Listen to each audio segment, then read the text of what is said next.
아멘. 우리 좌우에 계신 분들에게 하나님이 당신을 지극히 사랑하십니다 인사해 주시고, 하나님이 여러분을 지극히 사랑하십니다. 그 하나님은 살아계신 하나님이신 줄로 믿습니다. 다시 한번 좌우에 계신 분들에게 당신의 하나님은 살아계신 하나님이십니다. 아멘.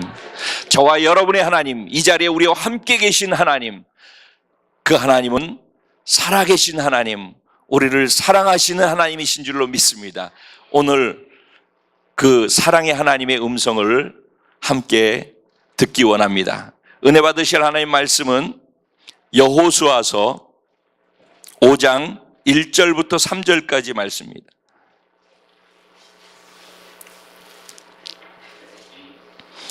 여호수아 5장 1절부터 3절까지 말씀, 그 뒤의 내용을 갖고 같이 말씀을 나눌 터인데, 본문은 1절부터 3절까지 말씀만 함께 교독하도록 하겠습니다. 1절은 제가 먼저 시작하고 2절 여러분, 그리고 3절은 한 마음으로 합독하도록 그렇게 하겠습니다. 제가 먼저 시작합니다. 요단 서쪽의 아모리 사람의 모든 왕들과 해변의 가나안 사람의 모든 왕들이 여호와께서 요단물을 이스라엘 자손들 앞에서 말리시고 우리를 건너게 하셨음을 듣고 마음이 녹았고 이스라엘 자손들 때문에 정신을 잃었더라.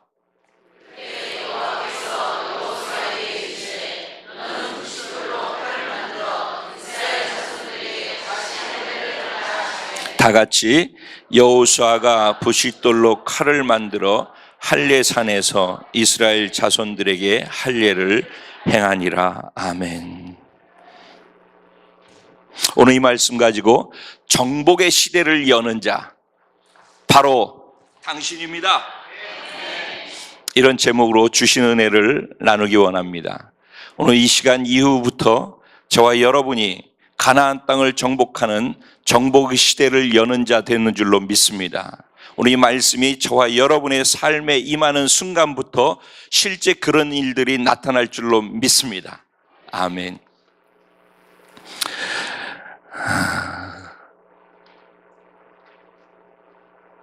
사람이 살아가면서 수많은 일들을 경험하고 겪으면서 살게 됩니다.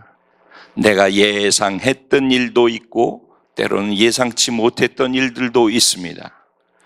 그 일들을 겪으면서 우리는 하나하나 문제들을 해결해 나가는 법을 배우게 되어집니다. 그런데 그 가운데에서도 그 일을 해결하는 데 있어서, 무언가를 행해 나가는 데 있어서 중요한 것이 하나 있는데, 그것이 타이밍이라고 하는 것입니다. 타이밍이 중요합니다.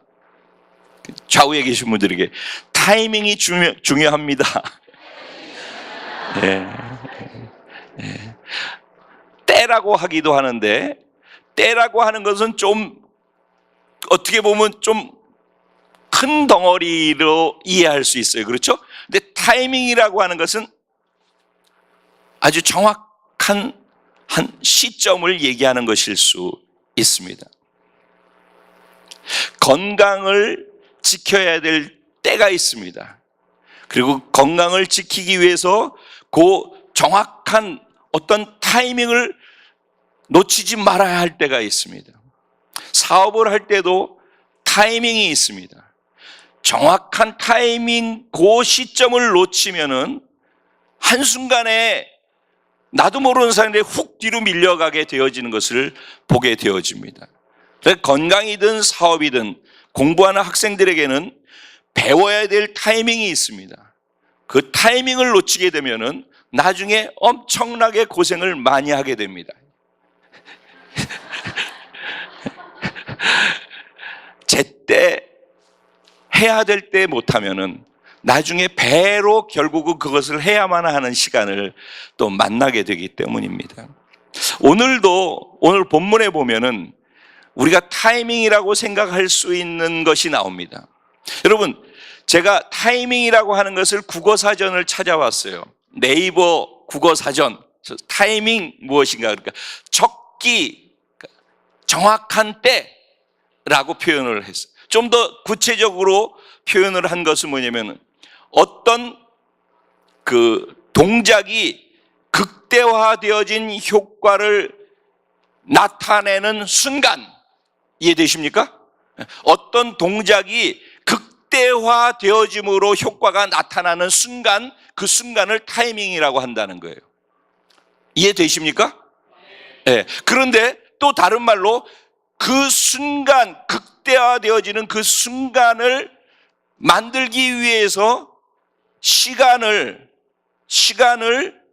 조절해서 맞추어 놓는 그것을 타이밍이라고 한대요. 그러니까 결국은 타이밍은 하나의 어떤 극대화되어진 효과를 만들기 위한 그 한 시점이라고 얘기할 수 있을 거예요.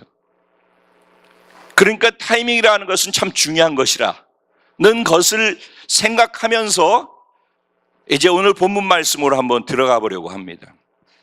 오늘 본문의 내용은 그렇습니다. 지난번에 그 어린이 주일, 우리 가정의 달 어린이 주일날 4장의 내용을 갖고 말씀을 나누었었어요. 기억나시죠? 예. 이스라엘 백성들이 요단강을 건넜습니다. 요단을 건넜을 때 얼마나 장엄한 그 어마어마한 기적의 현장을 통과했는지 그들이 다 경험을 하면서 그 자리를 통과했었습니다. 갑자기 어마어마하게 센 물결로 흐르고 있었던 요단강이 이쪽에서 저쪽으로 쫙 갈라져서 저 뒤쪽으로 밀려갔다고 그랬어요. 그리고 강이 흐르는 게 끊어지니까 아래로는 내려가 버리고 그 빈 공간이 얼마나 크게 남았겠습니까? 거기로 마른 땅처럼 이스라엘 백성들이 200만 명이 건넜다고 그랬어요. 근데 제일 먼저 누가 먼저 들어갔다고요? 언약궤를 맨 제사장들이 발을 딛고 흐르는 물에 발이 딱 닿는 순간에 갈라졌다고 그랬어요. 그리고 난 다음에 갈라진 그 가운데 정 한가운데에서 그들은 언약궤를 메고 있었어요. 이스라엘 백성들이 다 빠져나갈 때까지. 기억나시죠? 예, 다 빠져나갈 때까지 언약궤를 메고서 제사장들은 거기 서 있었어요. 그랬더니 하나님께서 여호수아에게 뭘 주문했었죠? 다시 들어가서 각 지파의 대표되는 12명을 뽑아가지고 다시 요단강 있는 그 정 가운데 제사장들이 서 있는 곳으로 다시 들어가서 거기에서 돌 12개를 취해서 각자 자기 지파를 대표하는 그 돌을 그 제사장이 발을 딛고 있는 그 자리에다가 다 쌓아 놓으라고 그랬어요. 그러죠? 그래서 그들은 12개의 돌을 들어서 거기다가 다 놨어요. 그걸 기념비라고 얘기를 했어요. 그리고 난 다음에 그 돌을 또 다른 돌을 하나씩 들고서 바깥으로 나와서 그들이 머물고 있는 길갈에다가 12개의 돌을 쌓아 놓았어요. 그래서 그 돌을 보고 자녀들이 나중에 묻거들랑 하나님께서 예전에 우리 조상들에게 이런 어마어마한 일들을 행하셨다라고 알려주거라, 이렇게 말씀하셨어요. 그리고 그 말의 의미가 무엇인지에 대해서 우리가 함께 나누었었습니다.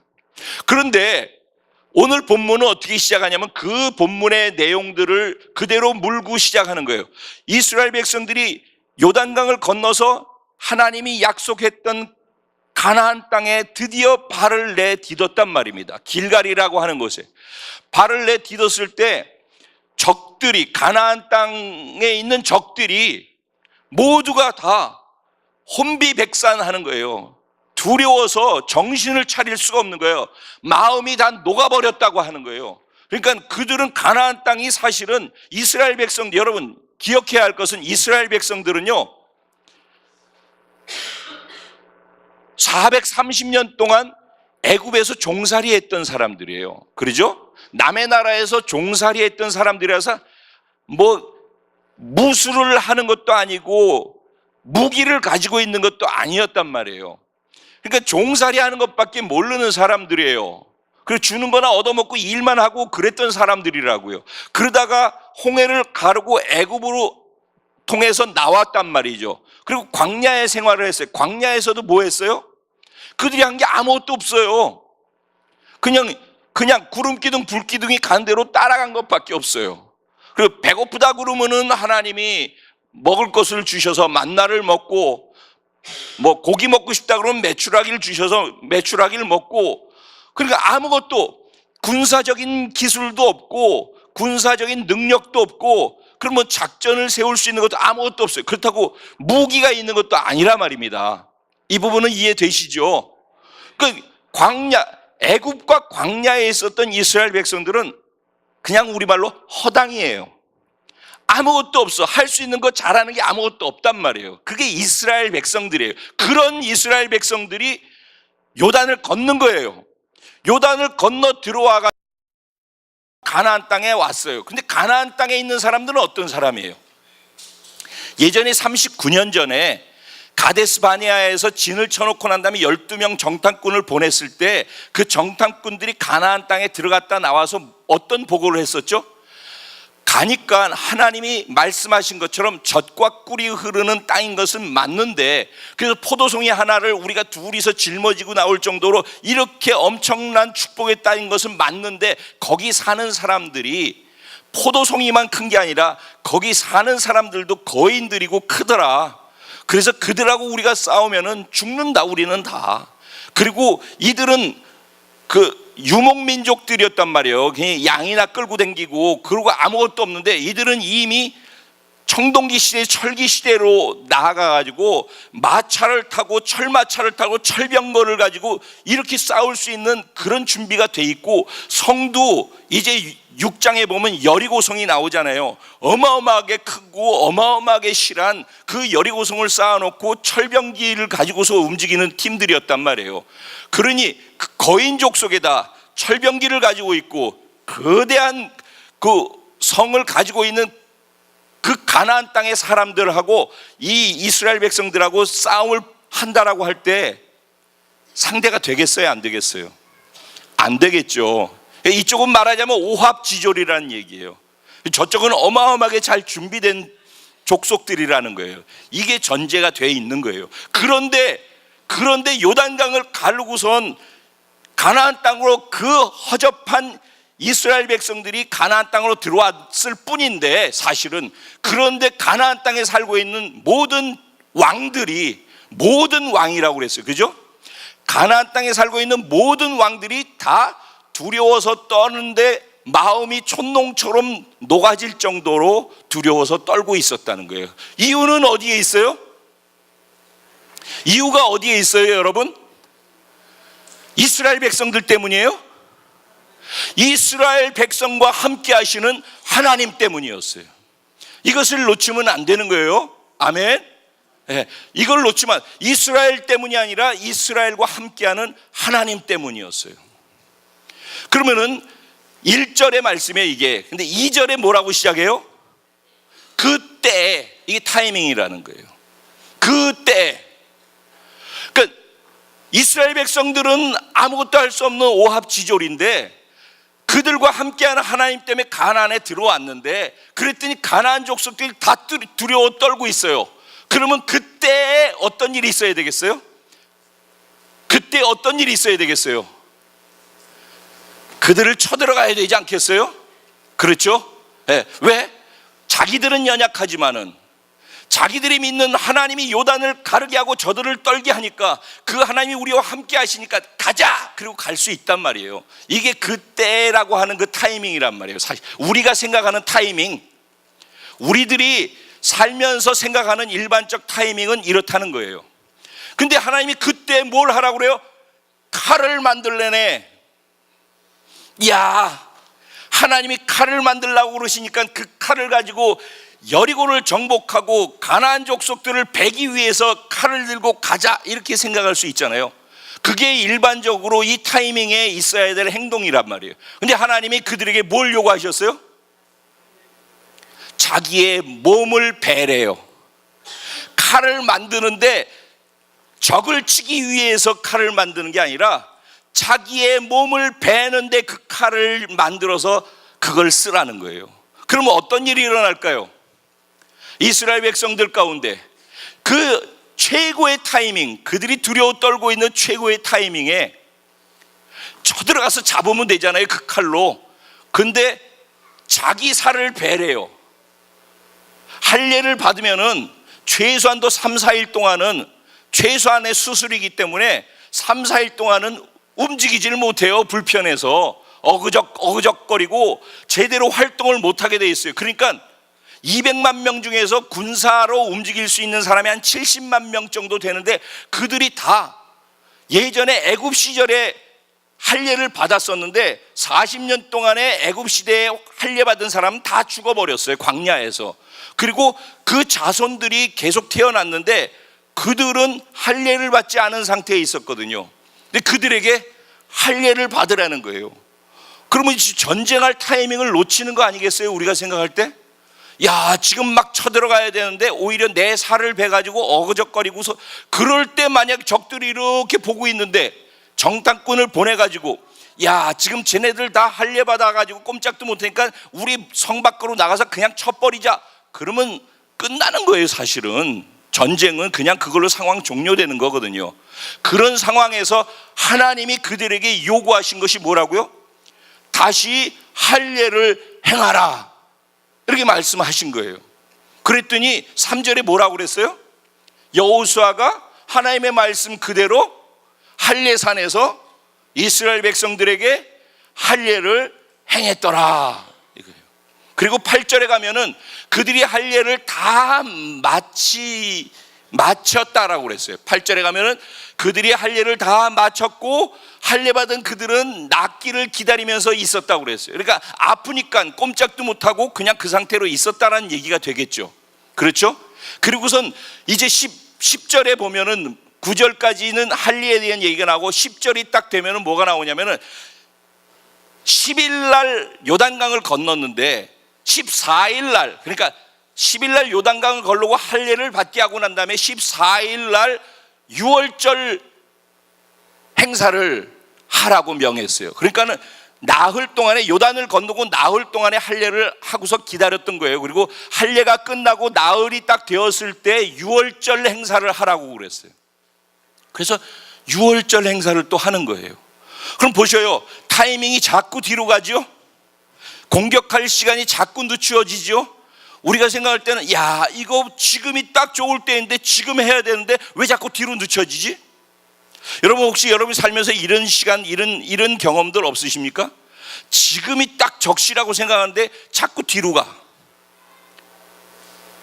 우리 배가 그랬는데 벌써 5월 달이야. 어? 할렐루야. 제가 들으니까 상호 이름을 배가라고 지었다고. 할렐루야, 그대로 될 줄로 믿습니다. 그 믿음대로 될지어다. 여러분 상호하려면 배가로 다 하실래요? 우리가 생각할 때는 지금 이 시점이야, 요 타이밍을 놓치면 안 되라고 생각하는 그 타이밍이 있는데, 하나님은 하나님의 타이밍이 따로 있는 거예요. 그러니까 오늘 2절에 그때라고 할 때, 그때라고 할 때 우리가 생각하고 판단하는 그때가 있는가 하면은 하나님이 생각하는 적시 타이밍이 있다는 거예요. 그게 무엇인가 오늘 말씀 속에서 잠깐 생각을 해보려고 하는 거예요. 하나님의 타이밍은 언제인가? 우리의 계산법하고는 아무 상관이 없는 거예요. 하나님은 말이에요, 요단강을 건넌 때도 오합지졸인 이스라엘 백성들이 기적으로 건넜고 가나안 땅 족속들을 두렵고 떨게 했던 것은 그들의 능력이 아니었잖아요. 그들은 계속 오합지졸이었다고. 그런데도 가나안 족속들을 떨게 했던 것은 그들의 하나님 때문이었잖아요. 우리는 이 부분을 수시로 놓친다고요. 구원을 받을 때 우리가 연약해서 우리 힘으로 할 수 없다라는 걸 인정하고 하나님을 믿고 구원을 받고 신앙생활이 시작됐잖아요. 그러죠? 그리고 난 다음에도 언제나 내가 움직이는 것의 중심에는 하나님이 있어야 되는 거예요.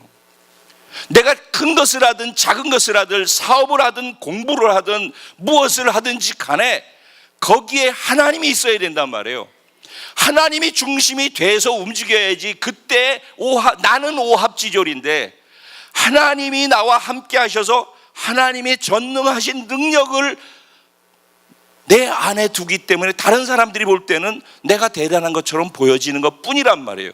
근데 몇 발짝 그렇게 가다 보면은, 요단강도 가르고 그러다 보면은 내가 가른 것처럼 착각을 하게 되어져요. 그래가지고 타이밍도 내가 뭔가를 할 수 있을 거라고 착각하고 내가 판단하는 타이밍 안에 움직이려고 그래. 하나님의 타이밍에 맞추려고 하지 않는다는 거예요. 하나님의 타이밍은 무엇인가? 하나님의 타이밍은 오늘 가장 정확하다고 생각하는 타이밍에 할례를 행하라고 하는 것에서 나타나는 거예요. 이것은 최악의 결정인 거예요. 하지만 이것은 두 가지를 정확하게 확인하기 원하시는 하나님의 의도예요. 이 확인이 되어지는 것이 하나님의 때라는 거예요.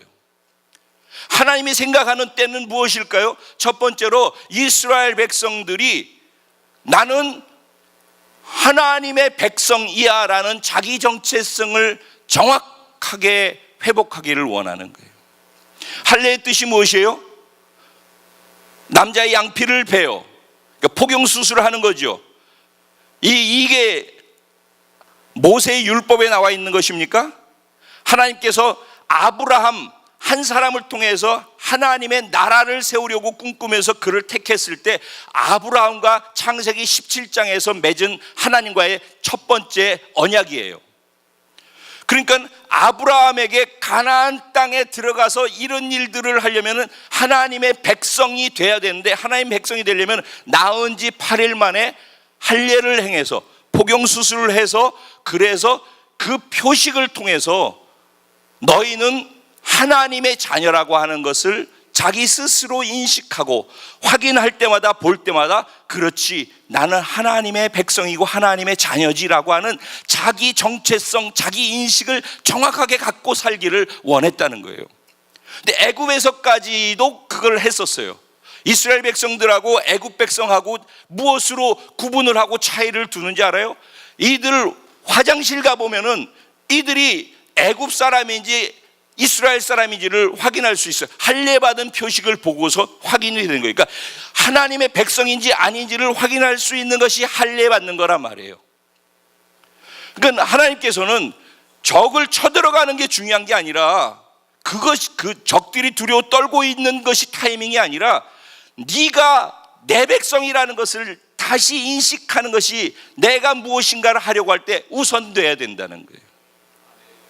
그래서 제가 여러분들하고 네 땅 밟기 나가고 뭐 영적 전쟁하러 나가고 그러면은 여러분들에게 제일 먼저 얘기하는 게 뭐예요? 제일 먼저 뭘 다시 떠오르게 해요? 내가 누구인지, 하나님 안에서 어떤 존재인지 자기 정체성부터 잡아주죠.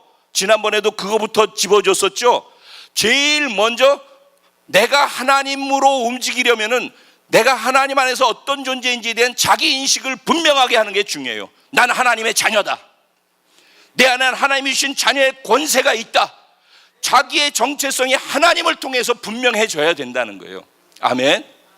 자, 오늘 우리들 나는 하나님의 자녀입니다라는 분 다 손 들어봐 주세요. 할렐루야. 여러분들에게는 하나님의 자녀의 권세가 있는 줄로 믿습니다. 그런데 이제 여기에서 두 번째 이 할례의 의미가 무엇인가 하는 것을 말씀드려요. 우리는 하나님의 자녀예요. 이게 분명하게 인식돼야 돼요. 나는 하나님의 자녀다, 나는 하나님의 권세가 있다, 손을 들었어요. 그렇다면은, 그걸 정말로 믿는다면은 이제 그 믿음의 신앙의 고백이 내 삶을 통해 드러나야 되는 거예요. 이게 중요한 거예요. 하나님은 이게 될 때를 타이밍으로 보는 거예요. 이해되십니까 지금? 우리가 하나님의 자녀라는 것까지는 생각을 다 해요. 나는 하나님의 자녀야, 나는 권세가 있어, 거기까지는 생각하는데, 그래? 그러면은 적들이 바로 요 앞에 있는데 이제 막 싸워야 되는데 칼을 들고 적들을 향하지 말고 네 살을 베. 그래서 너를, 안 그래도 오합지졸인데 너를 더 완전히 오합지졸로 만들어. 나를 인정하는 신앙의 고백을 하는 것이 다른 사람들에게는 오합지졸로 보이는 것이 될지라도 그걸 선택할 수 있겠니? 하는 거예요. 너 지금 살을 베게 되면은 너는 꼼짝도 못하게 되고 네가 할 수 있는 요만한 힘도 그나마 다 없어지게 되는데, 그래도 네가 나의 백성이라고 고백하는 것이 진짜 믿음이고 사실이라면은 바로 이 부분이에요. 우리는 하나님의 자녀라고 얘기하고 권세 있다고 얘기하는데, 그것을 입으로 하고 손을 드는 게 아니라 정말로 믿고 사실이라면은, 그러면은 다 없어도 됩니다. 다 무너져도 됩니다. 나는 하나님 한 분이면 됩니다. 하나님으로 충분합니다. 그럴 수 있냐는 거예요. 더 무너지고 더 없어지고 더 안 되고 더 힘들고 완전히 꼼짝 못해서 사지가 다 묶인 것처럼 되어질지라도 그런 나와 함께 하시는 하나님이면 된다라고 내가 고백할 수 있겠느냐는 거 말이 아니라 내 삶의 고백으로. 우리는 때때로 우리가 살아가면서 이런 순간들을 만나게 됩니다. 그럴 때 우리는 머리로 알고 말로 하고 기도로 하고 나눔할 땐 다 하는데, 막상 우리 안에 이런 일이 일어나게 되어지면은 다 무너지는 것입니다.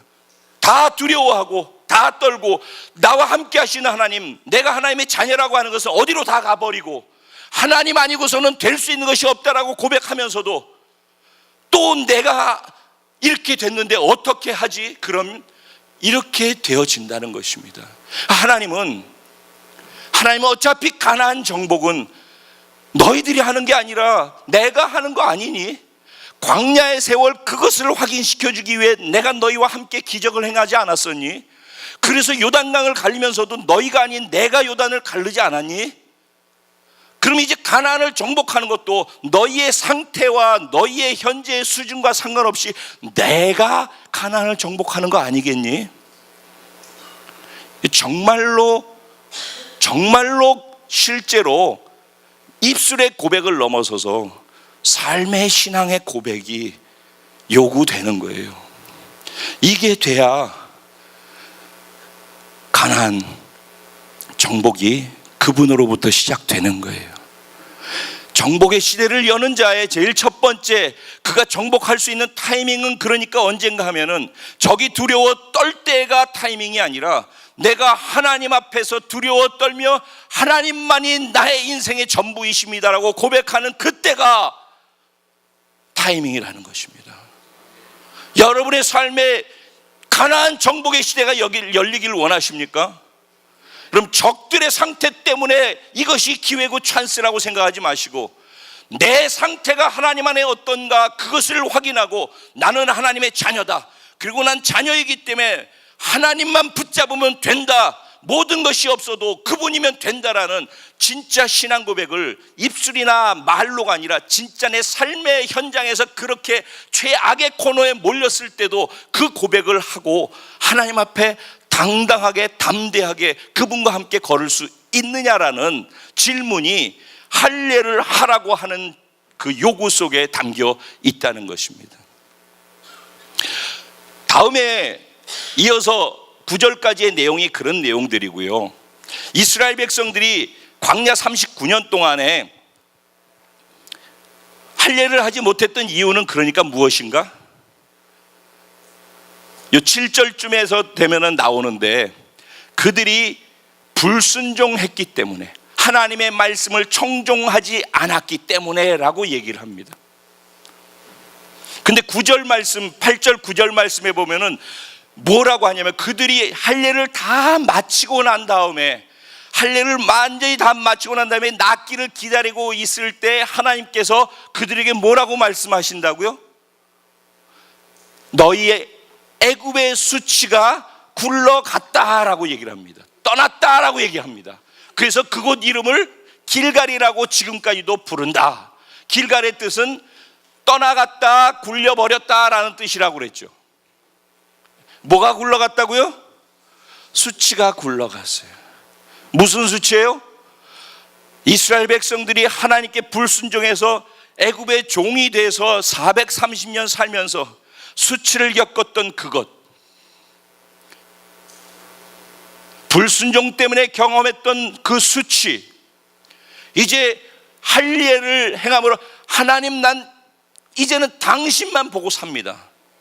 내가 할례를 하면 이 시간에 이거 하는 것 때문에 죽을 것 같고 죽을지도 모르지만 그래도 당신을 붙잡고 살겠습니다 라고 하는 그 신앙 고백이 있을 때 하나님께 순종하는 믿음이 신앙 고백으로 보여질 때 그때 수치가 굴러가는 것입니다. 우리의 삶에 수치를 경험하는 시간들이 있습니까? 그 수치는 바로 이런 시간을 통해서 떠나가게 되는 것입니다. 그런데 이 수치에 대해서는 또 한 가지 뭐라고 얘기를 하느냐? 이거는 이스라엘 백성들의 수치일 뿐만 아니라 또 다른 학자들은 이것은 하나님의 수치가 굴러갔다는 얘기입니다. 애굽의 사람들이 그렇게 얘기하는 겁니다. 아니 여기서 난리를 죽이고 10가지 재앙을 하고 우리 장자들 다 죽이고 그래가지고 홍해를 거르고 그래서 광야로 나가서 가나안 땅으로 들어갈 것처럼 하더니 뭐야 광야에서 빙빙 돌고 그렇게 생각할 수 있지 않겠습니까? 아니 뭐 거창하게 해가지고 200만 명 바깥으로 나가더니 광야에서 40년을 뱅뱅뱅뱅 돌기만 하고 아무것도 안 하고 저 뭐 하는 거예요 쟤들? 하나님 뭐 대단하게 하실 것처럼 여기서 시작하시더니만은 이제 별거 없네. 쟤들 뭐 하는 거야? 하나님의 수치였다는 것입니다. 근데 이들의 순종으로 말미암아 이들이 하나님 당신이면 됩니다라는 할례를 통한 신앙 고백을 통해서 하나님의 수치가 굴러갔다는 얘기이기도 한 것입니다. 우리의 삶에 나의 불순종이나 불신앙 때문에 내가 수치를 당했던 그 시간들, 사실은 또 다른 엄격한 의미에서 하나님이 나 때문에 받는 수치의 시기이기도 한 것입니다. 우리가 그것에 제가 집중해서 말하려는 것이 아니라 그런 일이 있었다 할지라도 내가 다시 그 시간 할례를 행하라고 말씀하실 때 그래요 나는 하나님의 자녀예요. 그리고 나는 하나님만 붙잡고 살래요. 내가 의지하는 모든 것을 다 끊어버릴래요. 양피를 끊어버려서 내 살을 끊는다는 것은 내 육으로 생각하는 모든 것들, 내가 가능성이 있다고 생각하는 것, 내가 지금이 타이밍이라고 생각하는 모든 것, 그거를 끊어버린다는 것입니다. 내 육적에 속해 있는 모든 것을 끊어버리고 하나님이 주시는 것만 받겠다. 그 신앙 고백이 있는 그 자리에 우리의 수치도 떠나가고 우리의 연약함 때문에 드려졌던 하나님이 받아야만 해서 수치도 떠나가는 시간이 되는 줄로 믿습니다. 그리고 하나님께서는 9절이 끝나고서 10절에 유월절을 행하라라고 말씀을 하십니다. 그래서 이스라엘 백성들이 유월절 행사를 절기를 지나게 됩니다. 유월절 행사는 무엇입니까? 이스라엘 백성들이 애굽에서 10가지 재앙의 마지막 재앙을 통과할 때 애굽의 바로 왕이 계속해서 하나님이 재앙을 내리고 저주를 내리는데도 끝까지 버티고 말을 안 듣고 이스라엘 백성들을 풀어주지 않으니까 하나님께서 마지막에 장자의 재앙을 내렸죠.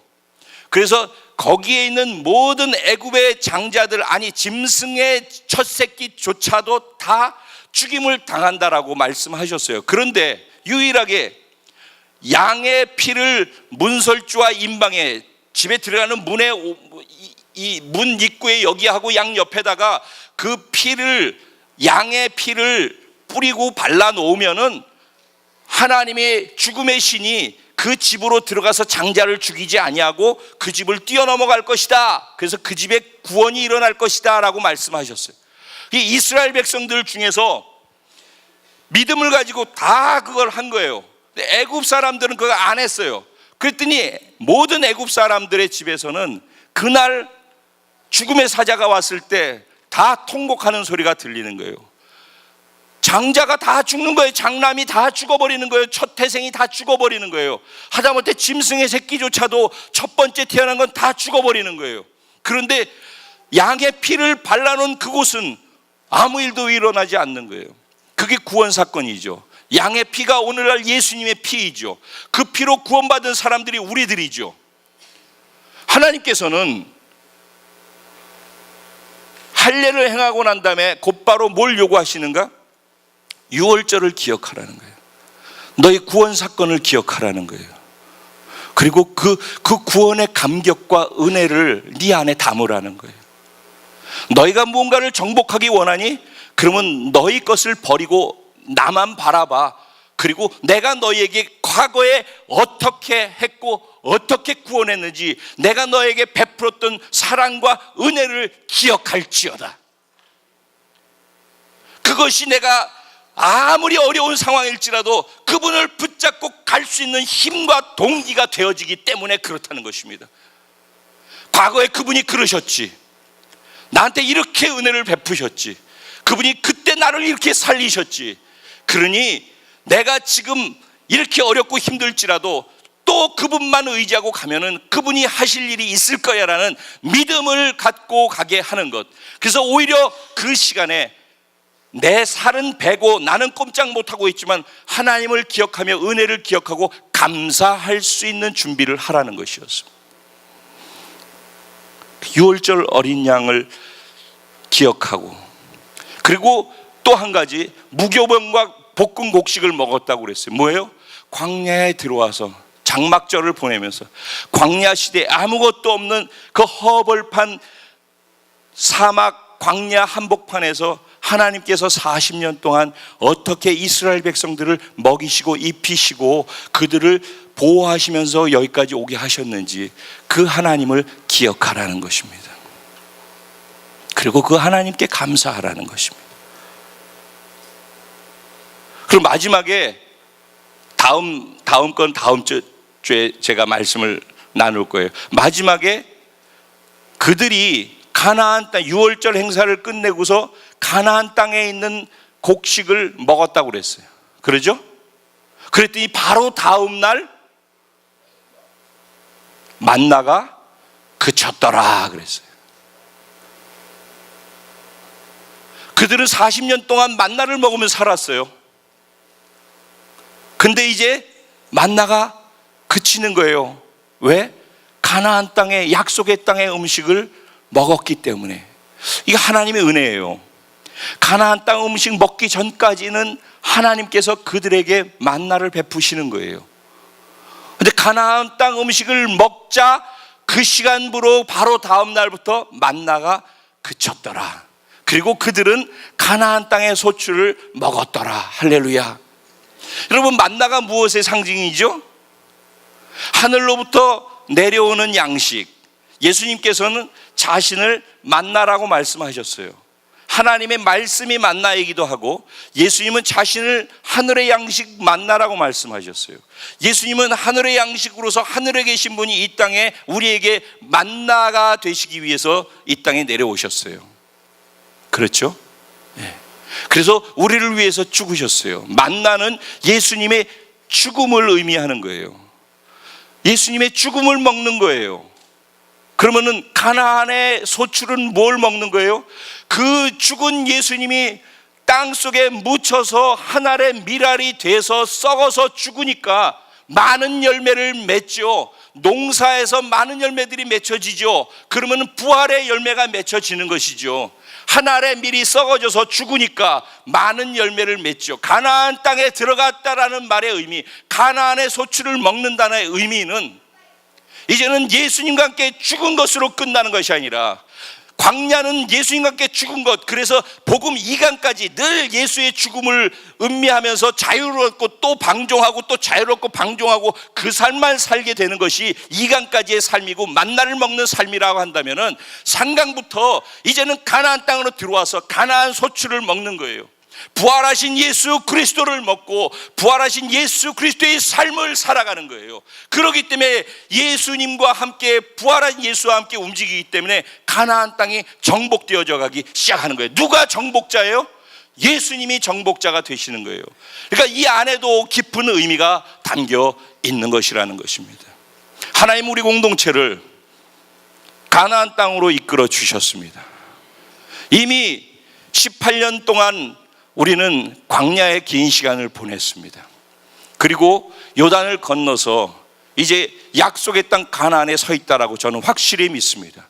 올해 들어서 저희는 가나안으로 들어왔습니다. 이제는 가나안 땅을 정복하는 일이 남았습니다. 그리고 배가를 우리는 바라보고 입술로 선포하고 나아가고 있습니다. 지금 우리에게 필요한 것은 무엇입니까? 칼을 만들어서 적들을 향해서 정복하러 나가는 것이겠습니까? 아니라는 것입니다. 지금 이 타이밍에 우리가 해야 할 것은 칼을 만들어서 우리의 표피를 잘라내야 한다는 것입니다. 우리가 복음 2강에서 머물러 있지 말고 3강으로 넘어가 나는 예수와 함께 죽었다라는 것만 주장하고 거기에서 자유를 누리면서 방종으로 가는 삶을 이제는 스탑하고 베어버리고 부활하신 예수 그리스도와 연합됐음도 우리가 인식하고 그 예수 그리스도와 함께 그분을 인정해드리는 믿음으로 그분이 주체가 돼서 그분이 정복자로서의 삶을 살아갈 수 있도록 나를 믿음으로 열어드리는 과정이 우리에게 요구되고 필요하다는 것입니다. 이제는 우리는 이 일 이후에 여리고가 무너지는 것을 볼 것입니다. 가나안이 정복되는 것을 볼 것입니다. 전에는 만나를 먹으면서도 애굽으로 돌아가고 싶은 동경이 있었습니다. 맨날 이 맛없는 만나만 먹고 애굽에선 종살이를 했지만 그래도 부추도 먹고 고기도 먹고 힘도 쓸 수 있었는데 정력제만 얘기를 부추도 먹고 고기도 먹고 힘을 쓸 수 있었는데 애굽에서는 종살이를 했을지라도 근데 이 광야에서 만나만 먹고 이게 맛도 없고 이게 뭡니까? 이제 진리입니다. 광야의 복음 2강까지의 삶은 진리는 삶인 거예요. 이곳에서 오면 새로운 시대, 새로운 삶, 새로운 양식이 주어지고 새로운 양식은 새로운 삶의 패턴도 요구되어지는 것이라는 것입니다. 오늘 하나님께서 우리 모두를 가나안 정복의 시대를 여는 자로 초대하고 있는 것입니다. 우리 부모 세대요, 이제 우리가 그렇게 가야 되지 않겠습니까? 우리가 그렇게 갈 때 우리 자녀 세대들이 우리가 가는 발자취를 보고 이제 더 이상 광야에서 머무는 우리와 똑같은 인생이 아니라 가나안을 정복하고 약속의 땅을 성취를 취하면서 살아가는 자들로 우리 자녀들을 세워 가나안을 밟는 정복자들로 세워나갈 수 있지 않겠습니까? 그래서 오늘 이 시간이 중요하고 우리 이 시대를 살고 있는 우리들이 중요하고 우리 공동체의 역할이 중요하다라고 저는 믿습니다. 오늘 이 말씀의 주인공이 제가 되어지고 여러분 되어질 수 있게 되기를 주님의 이름으로 축원드립니다. 타이밍이 중요합니다. 우리가 생각하는 타이밍이 아니라 하나님의 타이밍은 다른 것이 없습니다. 내가 하나님께 진정으로 입술의 고백을 넘어서서 내 삶의 고백으로 하나님 당신이면 충분합니다. 하나님 다 없어도 당신 하나면 됩니다 라는 정말 그 고백을 할 수 있는 그 시간 그 자리에 그때를 하나님의 타이밍으로 사용하신다는 것입니다. 하나님, 내가 그렇게 오늘 되게 해주세요. 오늘 내가 마음의 할례를 받게 해주세요. 육체의 할례가 아니라 내 마음의 할례를 받아서 내 마음 속에 있는 내 생각과 감정 속에 내 의지 속에 있는 하나님 의지하지 아니하고 내 힘으로 해보려고 하는 내가 타이밍이라고 생각하는 그 타이밍에 움직이려 하는 이 모든 것들을 잘라내버리는 마음의 할례가 오늘 이 시간 저에게 우리 모두에게 우리 공동체에 있게 해 주옵소서.